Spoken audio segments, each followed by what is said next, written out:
There are only a few weeks left till the iPhone 17 series comes out, and as often happens this close to launch, leaks and rumors are coming from all around the industry. The new series looks like it will be one of the most ambitious changes in recent years. It includes revamped casings, relocated antennas, and probably one of the biggest telephoto camera upgrades Apple has ever tried. There are also rumors that Apple would ask Google for help in making Siri better, in addition to the hardware.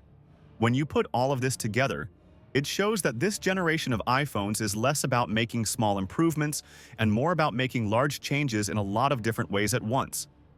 The Pro Max model has one of the most interesting storylines so far. Its camera system looks like it will set it apart from the other models in the lineup once again. Early reports said that both the iPhone 17 Pro and the Pro Max will get a big increase to their telephoto sensors, going from a 12-megapixel module to a 48-megapixel one with up to 8 times optical magnification. But later leaks say that this may only be true for the Pro Max. The solution that Apple is rumored to be working on would let the lens move between 5x and 8x zoom ranges, so there would be no need to crop digitally at all. That means clearer pictures, more options, and maybe the best zoom experience on any smartphone so far.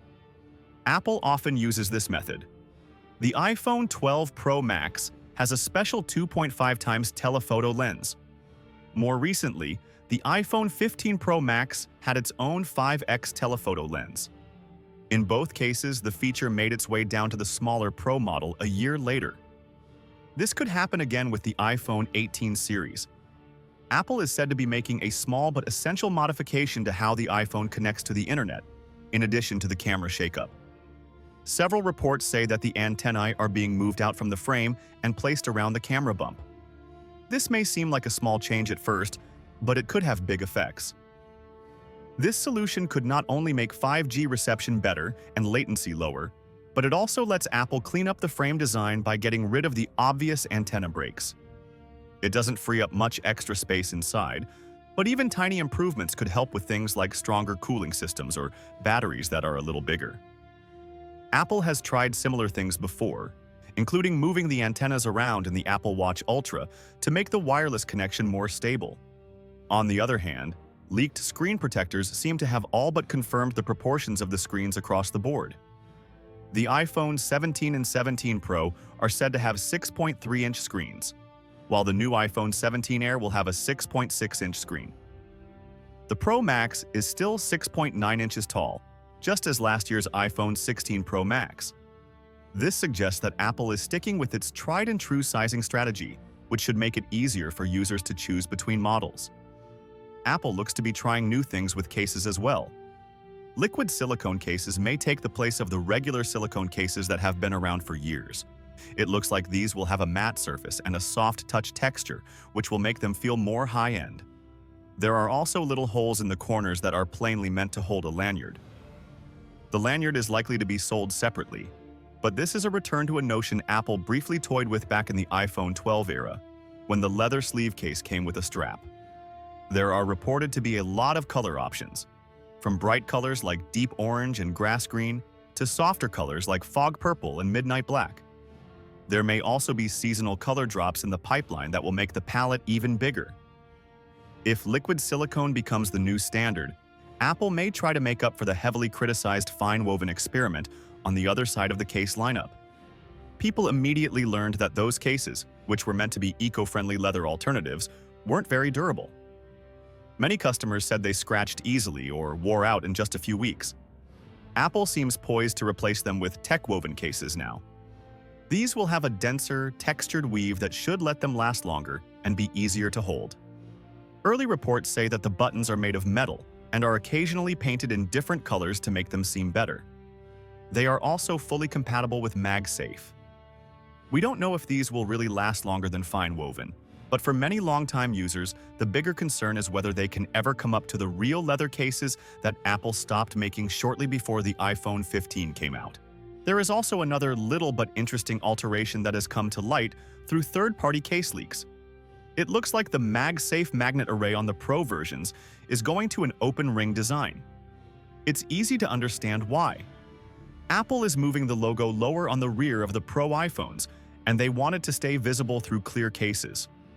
The logo will no longer be hidden if you break the circle of the MagSafe ring.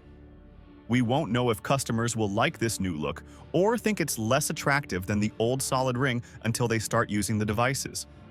Displays might also be getting a big improvement.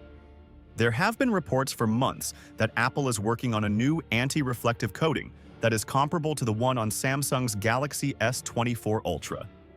This would not only cut down on glare and make things easier to see in bright light, but it would also make the glass more scratch-resistant than the ceramic shield glass that Apple employs now. Earlier this year, there were worries that the company was having trouble scaling this new coating for mass manufacturing. However, recent reports say that those problems have been fixed. If this is real, it might come out on the iPhone 17 Pro versions.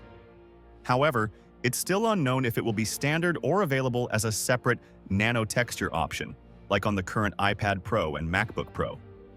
People say that Apple is getting ready to add additional features to its rumored Pro camera app on the software side. One of the best features might be the ability to record video from both the front and back cameras at the same time. This isn't completely new. Certain Android phones had it years ago, and Snapchat already has it as a built-in option. But having it natively in iOS would be a great addition, especially for vloggers, content creators, and anyone who wants a more interesting method to document moments. The most unexpected rumor of them might not even be about hardware. There are reports that Apple and Google are talking about leveraging Google's Gemini AI model to improve Siri. If this happens, it would be a big admission from Apple that its attempts to update Siri in-house have not worked. The corporation has been having trouble keeping up in the AI race, and critics haven't been very happy with the latest launch of Apple Intelligence. If you teamed up with Google, the gap might decrease right away, but it would also mean admitting in public that Siri, the first voice assistant, is now using a competitor's technology to stay relevant. Siri first came out in 2011 with the iPhone 4S. All of these leaks and rumors point to the iPhone 17 lineup being one of Apple's most diverse in years. This generation of iPhones seems to show that Apple is prepared to try new things in a lot of different areas. They have new camera technology, redesigned casings, little design changes, and even AI collaborations that could change the game. The Pro Max, with its better telephoto lens and other unique features, is the model to keep an eye on. It's not obvious if these changes will make people want to upgrade right away or wait for the iPhone 18 to get better, but one thing is apparent: Apple is taking risks this year. Thanks for watching. Don't forget to like and subscribe to our YouTube channel.